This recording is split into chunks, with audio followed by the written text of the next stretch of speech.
अस्सलाम वालेकुम। First year commerce business mathematics के chapter number 7 matrices and determinants के साथ हम आज एक्सरसाइज 7.32 से 7.50 तक कवर करने वाले हैं। इस एक्सरसाइज के अंदर हम सबसे पहले देखेंगे डिटर्मिनेंट ऑफ अ मैट्रिक्स के हवाले से। मैट्रिक्स क्या होते हैं, मैट्रिक्स की मल्टीप्लिकेशन कैसे की जाती है जब दो मैट्रिसेस दिए हुए हों, या फिर हमें किसी नंबर के साथ अगर मैट्रिक्स की मल्टीप्लिकेशन करनी हो तो वो किस तरह से की जाती है। ये सब हम अपने पिछले लेक्चर में कवर कर चुके हैं। आज हम देखेंगे डिटर्मिनेंट ऑफ अ मैट्रिक्स के हवाले से। डिटर्मिनेंट ऑफ मैट्रिक्स की अगर हम डेफिनेशन देखना चाहें, a constant number is associated with a square matrix is called the determinant of the matrix. ठीक है, यानी कि एक कोई मैट्रिक्स हमें दिया हुआ होता है और उसके साथ हमें कोई कांस्टेंट नंबर जो है उसको एसोसिएट कर देते हैं किसी भी स्क्वायर मैट्रिक्स के साथ, तो वो चीज़ हमारी कहलाती है डिटर्मिनेंट ऑफ मैट्रिक्स। इसको मालूम करने का एक ख़ास मेथड होता है जो कि आपको यहाँ पे इस एक्सरसाइज में समझाया जाएगा। लेक्चर शुरू करने से पहले आप लोगों से रिक्वेस्ट है कि हमारे चैनल को सब्सक्राइब कर दीजिए और बेल आइकन को ज़रूर प्रेस कर दीजिए ताकि आपको नई आने वाली वीडियोस की नोटिफिकेशन मिलती रहे। हम अपने लेक्चर की तरफ चलते हैं। यहाँ पे हमने सबसे पहले लिया है 7.32। 7.32 में हमें दिया हुआ है a = 5324। सबसे पहले डिटर्मिनेंट जब भी हम मालूम करते हैं तो हमारे पास ये साइन जो है, ये इसके मॉड्स हम यहाँ पे लगा देते हैं, ये हमारे डिटर्मिनेंट की साइन होती है। ठीक है, तो यहाँ पे हमने डिटर्मिनेंट मालूम करना है। हमने यहाँ वैल्यूज़ को दोबारा से सोल्यूशन के अंदर वैसे ही पुट कर दिया और इसके बाद इसमें करने का तरीका ये होता है कि आप इन दो नंबर्स को आपस में मल्टीप्लाई करेंगे और फिर उसके बाद यहाँ पे हमने यहाँ लिखा 5 × 4, उसके बाद माइनस की साइन लगाएंगे और फिर हम इन दो नंबर्स को आपस में मल्टीप्लाई कर देंगे। ठीक है, तो इस तरीके से 5 × 4 माइनस 2 × 3 या 3 × 2 कुछ भी हम यहाँ पे लिख सकते हैं। ठीक है, अब 5 4 = 20 आ जाएगा हमारे पास और 3 2 या 2 3 6 आ जाएगा हमारे पास। 20 - 6 करेंगे, ये आंसर हमारा आ गया 14। ये चीज़ हमारी कहलाती है डिटर्मिनेंट। ठीक है, यानी कि हमें एक स्क्वायर मैट्रिक्स दिया हुआ था, 2 × 2 का ऑर्डर था इसका, और इसका हमने जब डिटर्मिनेंट मालूम किया तो वो आ गया 14। इसके बाद नेक्स्ट हमने यहाँ पे लिया है 7.35 और इसके अंदर -6 3 4 -2 ये हमारे एलिमेंट्स मौजूद हैं मैट्रिक्स के अंदर। इसका भी सेम उसी तरीके से हम डिटर्मिनेंट मालूम करेंगे और -6 मल्टीप्लाई बाय -2 करेंगे और सेम इसी तरीके से 3 को 4 से मल्टीप्लाई करेंगे। ठीक है, और इन दोनों को सेपरेट करेंगे हम माइनस की साइन के साथ। -6 मल्टीप्लाई बाय -2 और 3 मल्टीप्लाई बाय 4 और बीच में साइन आ जाएगी माइनस की, तो 2 6 12 हो जाएगा और 3 4 12 हो जाएगा। माइनस माइनस प्लस हो चुका है और ये माइनस की साइन और फिर ये 12। ठीक है, तो ये हमारे पास यहाँ पे आ गया 0। ठीक, अच्छा, जहाँ पे भी आप डिटर्मिनेंट के साथ 0 देखेंगे तो उसके अंदर हम अभी आगे एक और आपको टर्म समझाएंगे सिंगुलर मैट्रिक्स और नॉन सिंगुलर के हवाले से। जब भी हमारे यहाँ किसी मैट्रिक्स का आंसर जो है वो 0 आ जाता है तो वो चीज़ हमारी कहलाती है सिंगुलर मैट्रिक्स। ठीक, नेक्स्ट यहाँ पे हमने लिया है 7.37। ये हमें दिए हुए हैं 7 5 -6 -4, इन सबको हमने रखा और दोबारा से हमने यहाँ पे इन दोनों की कर दी क्रॉस मल्टीप्लिकेशन और ये चीज़ आ गई 7 × -4 और इसी तरीके से हमने 5 और -6 की भी क्रॉस मल्टीप्लिकेशन कर दी। माइनस की साइन के साथ सेपरेट कर देंगे, इसकी अपनी ओरिजिनल साइन जो है वो लिखने ज़रूरी है, ब्रैकेट्स में करके लिखें। 7 4 से 28 हो गया और ये 5 6 से 30, माइनस माइनस प्लस। ठीक है, माइनस प्लस माइनस कर देंगे, 30 में से 28 को माइनस करेंगे, आंसर आ जाएगा 2। तो ये हमारी वैल्यू आ गई जो हमारे डिटर्मिनेंट हमें इस मैट्रिक्स का। ठीक है, नेक्स्ट देखते हैं। अच्छा, एक चीज़ और यहाँ पे देख रहे हैं आप लोग कि यहाँ पे आंसर में 2 आया है, 0 नहीं आया, तो ये हमारा कहलाएगा नॉन सिंगुलर मैट्रिक्स। नेक्स्ट यहाँ पे हमें दिए हुए हैं 3 × 3 के ऑर्डर के मैट्रिसेस, जिसके अंदर 3 रॉज दी हुई हैं और 3 कॉलम्स दिए हुए हैं। तो दोनों 3 × 3 का ऑर्डर है। इसका मैट्रिक्स किस तरीके से फाइंड आउट करेंगे वो यहाँ पे आपको मेथड बता दिए क्या। इसमें करना आपने ये होता है कि आप सबसे पहले इसमें जो हमारा सबसे पहले जो एलिमेंट गिवन है, ठीक है, वो दिया हुआ है 2, वो हमने यहाँ पे लिख लिया। ठीक है, इसके बाद आप करते ये हैं कि हम पूरी फर्स्ट रॉ को और सेम इसी तरीके से फर्स्ट कॉलम को, दोनों फर्स्ट रॉ फर्स्ट कॉलम को हम दोनों को हाइड कर देंगे। ठीक है, अब अगर इसको हम हाइड करते हैं, हमने इसको हाइड कर देना है और हमने इसको हाइड कर देना है। ठीक है, ये दो हमने यहाँ पे हाइड कर दिए।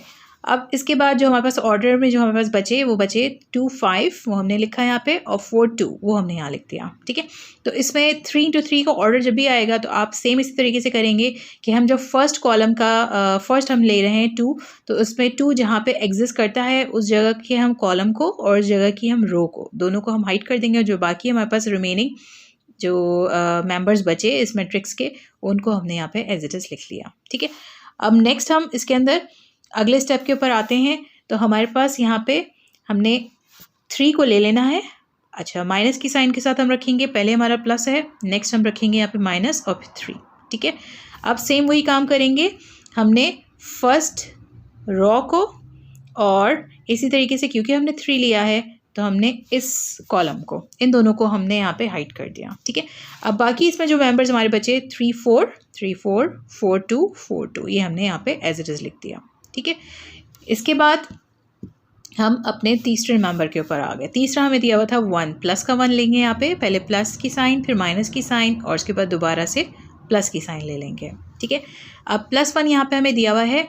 अब +1 हमने जब लिया तो इसके अंदर हमने first raw and third column in दोनों को हमने छुपा दिया। ठीक है, अब इसके अंदर जो रिमेनिंग बचे 3 4 2 5 3 4 2 5 वो हमने यहाँ पे लिख लिया। ठीक है, तो ये हमारा सिंपली तरीका होता है जब हमारे पास ऑर्डर 3 into 3 का दिया हुआ होगा तो हम इसका डिटर्मिनेंट इस तरीके से यहाँ पे मालूम करेंगे। ठीक है, अब सिंपली आपने इसमें करना ये है कि आप इनके अंदर जैसे हम पिछले अभी इसमें सवालात में कर रहे थे डिटर्मिनेंट को मालूम कर रहे थे वही करेंगे। 2 हमने एज इट इज़ लिख दिया और इसके अंदर हम 2 into 2 करेंगे, यानी कि ये दोनों आपस में मल्टीप्लाई हो जाएंगे और इसी तरीके से ये दोनों आपस में मल्टीप्लाई हो जाएंगे। ठीक है, तो हमने यहाँ पे लिख लिया 2 into 2, माइनस की साइन से सेपरेट किया, 4 into 5 लिख दिया और ये 2 बाहर हमारे पास एज इट इज़ रहा। फिर -3 एज इट इज़ हमने लिखा और 3 into 2 को मल्टीप्लाई कर लेंगे, सेम इसी तरीके से माइनस की साइन डाल के 4 into 4 को मल्टीप्लाई कर लेंगे।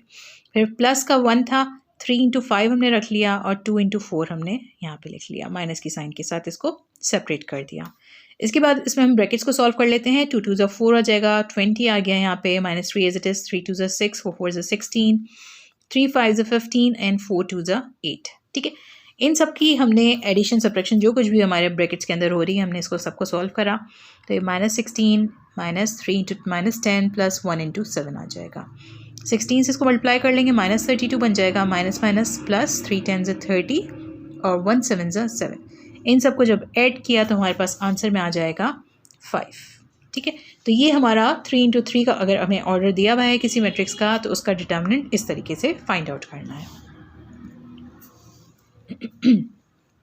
नेक्स्ट इसी तरीके से हमने एक और सवाल लिया, 3 into 3 का ऑर्डर है यहाँ पे भी, इसको हमने एज इट इज़ पहले उतार लिया। इसके बाद हम सेम वही काम करेंगे, हम यहाँ पे 4 को बाहर ले लेंगे और ये वाला कॉलम और ये वाली रो इनको हम छोड़ के बाकी तमाम मेंबर्स यानी कि -6 4 -5 2 ये हमने यहाँ पे लिख लिया। ठीक है, नेक्स्ट हमने माइनस की साइन के साथ लेना है 1 को बाहर, ये ले लिया और अब हम सेकंड कॉलम और फर्स्ट रो को निगलेक्ट करके 2 -3 -5 2 ये लिख दिया। ठीक है, फिर थर्ड हमने प्लस की साइन ली और यहाँ पे 3 ले लेना है, फर्स्ट रो थर्ड कॉलम, 2 -6 -3 4 बचे हमारे पास, ये हमने लिख लिया। ठीक है, तो ये तमाम हमने वैल्यूज़ को रख लिया। अब इसके बाद सिंपली हमने इनको ओपन कर लेना है, -6 को 2 से मल्टीप्लाई कर लेंगे, -5 into 4, -5 को 4 से कर लेंगे, बाहर 4 था एज इट इज़ लिखा, -1 हमने बाहर रखा, 2 into 2 को कर लेंगे, माइनस की साइन रखेंगे और -5 into -3 ये दोनों कर लिए। ठीक है, फिर +3 हमारे पास आ गया, 2 into 4 हमने कर दिया और -3 और -6 को मल्टीप्लाई कर लेंगे और माइनस की साइन बाहर फॉर्मूले में। ठीक है, अब इसके बाद हमने इन सब की कैलकुलेशंस हमने जब करी तो 6 into 2 12 हो जाएगा, 5 4 20 आ जाएगा। ये सारी आपने सिंपली मैथमेटिकल तरीके से जो हमारे प्लस माइनस और मल्टीप्लिकेशन होती है वो आपने कर लेनी है, ये हमारे पास एज इट इज़ आ जाएगा।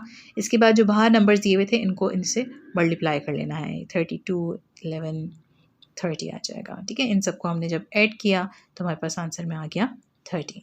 ठीक, तो ये एक और सवाल हमने यहाँ पे देखा जब हमारे पास डिटर्मिनेंट दिया हुआ होगा 3 into 3 के ऑर्डर में यानी कि 3 रोज़ और 3 कॉलम्स में, तो उसको हम डिटर्मिनेंट को इस तरीके से फाइंड आउट करेंगे। अच्छा, सिंगुलर मैट्रिक्स के हवाले से यहाँ पे बताया गया है, if the value of the determinant of a matrix is 0 then the matrix is called singular matrix. For example a determinant is equals to 0। ठीक है, ये हमने अभी पीछे जो हमने सेकंड क्वेश्चन सॉल्व किया था उसमें डिटर्मिनेंट हमारे पास 0 आ गया था, तो हम यहाँ पे कह सकते हैं कि जब भी हमारे पास डिटर्मिनेंट जो है वो 0 के इक्विवेलेंट होगा तो वो मैट्रिक्स हमारा कहलाएगा सिंगुलर मैट्रिक्स। ठीक है, और अगर डिटर्मिनेंट हमारा 0 के अलावा कोई भी नंबर हो जाए, -1, -2, -100 या -10 या +100 या +10, कोई भी नंबर हो लेकिन 0 ना हो, ठीक है, तो वो चीज़ हमारी कहलाएगी नॉन सिंगुलर मैट्रिक्स। अब ये सिंगुलर मैट्रिक्स और नॉन सिंगुलर मैट्रिक्स का इतना इसके ऊपर जो है ज़ोर देने की वजह क्या है, ये आप लोग आगे आने वाले लेक्चर्स में आपको इसकी डिटेल्स पता चल जाएंगी। ठीक है, लेकिन जहन में आपने फ़िलहाल अपने बैठा के रखना है कि 0 जब आंसर आ जाएगा तो वो हमारा सिंगुलर मैट्रिक्स है, और 0 आंसर नहीं आता तो वो नॉन सिंगुलर है। अच्छा, फिर एक और सवाल यहाँ पे हमें दिया गया है, find the value of the following determinant 7.47, ये हमें दिया हुआ है, और डिटर्मिनेंट लिखने का तरीका भी ये आपको मेंशन कर दिया है यहाँ पे। ठीक है, इसके बाद हमने यहाँ पे 3 को बाहर निकाला और first column and first row को छोड़ के 3, 5, 4, 1 ये रख दिया, फिर माइनस की साइन और 5 था ये ले लिया, इसके बाद first row and second column 2, 3, 4, 1 ये ले लिया, फिर प्लस और 1 था यहाँ पे 1 ले लिया। ठीक है, इसके बाद first row and third column 2, 3, 3, 5 ये हमने यहाँ पे ले लिया। ठीक है, इसके बाद इनकी क्रॉस मल्टीप्लिकेशन कर ली, माइनस की साइन सेपरेट कर दिया, 3 into 1 -4 into 5 और बाहर 3। ठीक है, माइनस का 5 और 2 into 1 -4 into 3 +1 और 2 into 5 -3 into 3 कर दिया। ठीक, नेक्स्ट इसके अंदर हमने यहाँ पे इनकी मल्टीप्लिकेशन कर ली और ये आ जाएगा 2 और ये 12 और ये माइनस का 5 है यहाँ पे और ये सब चीज़ें। ठीक है, इसके बाद यहाँ पे माइनस का 10 हो जाएगा और ये -17 हो गया और ये प्लस का 1 हो गया। इन सबको हमने खोल लिया, -51 +50 +1। ठीक, तो एक -1 हो गया और ये +1 हो गया, और इस तरीके से ये हमारा आंसर इसका 0 आ गया। ठीक है, जो कि हमारा कहलाएगा यहाँ पे सिंगुलर मैट्रिक्स। ठीक, इसके बाद 7.50 लिया है हमने यहाँ पे। 7.50 में कह रहे हैं कि चेक वेदर और not of matrix is Q is singular. ठीक है, क्यू मैट्रिक्स दिया हुआ है, ये सिंगुलर है या नहीं ये आपने बताना है। ठीक है, तो ये हमने मैट्रिक्स उतार लिया यहाँ पे। इसके बाद हम सेपरेट करना शुरू करेंगे। सबसे पहले 2 था, हमने बाहर ले लिया, first row and first column hide करके 9 - 5 12 -3। ओके, फिर -5 था और हम माइनस बाहर लगाते भी हैं। दोनों को आपने दोनों की सेपरेट साइंस दोनों को शो कराना है, ऐसा नहीं करना कि वो वाला -5 उसके साथ चला लिया, ये वाला उसके साथ चला लिया। ओके, इस तरह आपका आंसर बिल्कुल गलत हो जाना है। दोनों की माइनस की साइन हमने सेपरेटली रखी और इसके बाद हमने first row and second column को छोड़ के 1, 2, 12 -3 ले ली वैल्यूज़। फिर प्लस था और यहाँ पे -3 था, दोनों की साइंस को हमने रखना है, और फिर हम first row and third column को छोड़ के बाकी के मेंबर्स ले लेंगे, यानी कि 1, 9, 2 -5। ओके, इसके बाद इनको हमने क्रॉस मल्टीप्लाई कर लिया, 9 मल्टीप्लाई बाय -3, 12 मल्टीप्लाई बाय -5, बीच में माइनस की साइन से सेपरेट कर लिया, ये माइनस माइनस प्लस हो जाएगा, 1 into -3 और 12 into 2, प्लस माइनस माइनस होके 3 हो गया, ये 1 into -5 -9 into 2। ठीक है, अब इसके बाद इन सब की आपने सिंपली कैलकुलेशंस कर लेनी है और इसके आंसर में आ जाना है लास्ट में 0। ओके, इन्होंने पूछा था कि आपने बताना है कि क्यू जो है वो एक सिंगुलर मैट्रिक्स है या नहीं, तो हमने यहाँ पे बता दिया कि बिल्कुल इसका आंसर 0 आया है, इसका मतलब ये एक सिंगुलर मैट्रिक्स है। ओके ओके, इसके बाद हमें यहाँ पे इंपॉर्टेंट प्रॉपर्टीज़ ऑफ डिटर्मिनेंट्स दिए हुए हैं। If A is any matrix, then determinant of A is equals to determinant of A transpose. That is, A is equals to A transpose. ठीक है, यानी कि A का डिटर्मिनेंट जो है वो हमेशा बराबर होगा A ट्रांसपोज के। इसके बाद इफ़ एनी 2 रोज और columns are identical then the value of determinant is 0। अगर 2 रोज और 2 कॉलम्स जो हैं वो आपस में आइडेंटिकल हैं, सेम हैं, तो वैल्यू जो डिटर्मिनेंट की आएगी वो हमेशा 0 आएगी। थर्ड इसमें दिया हुआ है इफ़ एनी रो और column are zeros then the value of the determinant is 0। कोई भी रो और कोई भी कॉलम जो है उसमें अगर जीरोज होंगे तो उसका डिटर्मिनेंट ऑटोमेटिकली 0 आ जाएगा। तो अगर हम देखें इसमें टॉपिक्स ऑफ दिस चैप्टर हमने क्या डिस्कस कर चुके हैं। हम ट्रांसपोज ऑफ मैट्रिक्स अपने फर्स्ट लेक्चर में देख लिया था, फिर हमने एडिशन सब्ट्रैक्शन भी मैट्रिसेस की देख ली, फिर हमने multiplication of matrices by number भी चेक कर लिया, फिर हमने बात करी थी मल्टीप्लिकेशन ऑफ 2 मैट्रिक्स। फिर आज के लेक्चर में हमने कवर किया यहाँ पे डिटर्मिनेंट ऑफ अ मैट्रिक्स और हमने देखी important properties of a determinants. ठीक है, अब आने वाले लेक्चर्स में हम अपने कवर करेंगे इनवर्स ऑफ मैट्रिक्स के हवाले से, फिर साइमल्टेनियस इक्वेशंस थ्रू मैट्रिक्स हम कैसे सॉल्व कर सकते हैं वो देखेंगे, और लास्ट में हमारा टॉपिक होगा क्रैमर्स रूल के हवाले से। उम्मीद है आज का लेक्चर आप लोगों की अच्छी तरीके से समझ आया होगा। इस एक्सरसाइज के हवाले से कोई भी सवाल है तो आप हमें इस ईमेल एड्रेस पर ईमेल कीजिए और हमसे कमेंट सेक्शन में भी आप पूछ सकते हैं सवालात अपने। और हमारे चैनल को सब्सक्राइब ज़रूर कीजिएगा और इस वीडियो को लाइक ज़रूर कीजिएगा। अल्लाह हाफ़िज़।